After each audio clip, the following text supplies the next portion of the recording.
Hello दोस्तों। आज का इंग्लिश वर्ड है विग।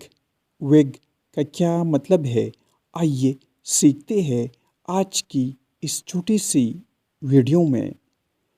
विग का मतलब है मसनूई बालों की टोपी, डांटना या बुरा भला कहना। आइए इस वर्ड को सेंटेंसेस में इस्तेमाल करते हैं।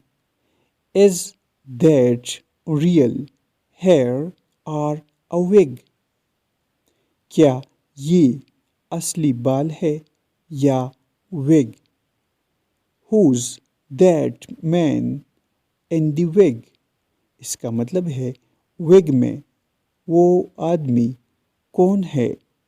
दोस्तों, चैनल को सब्सक्राइब करें और वीडियो को लाइक और शेयर ज़रूर करें।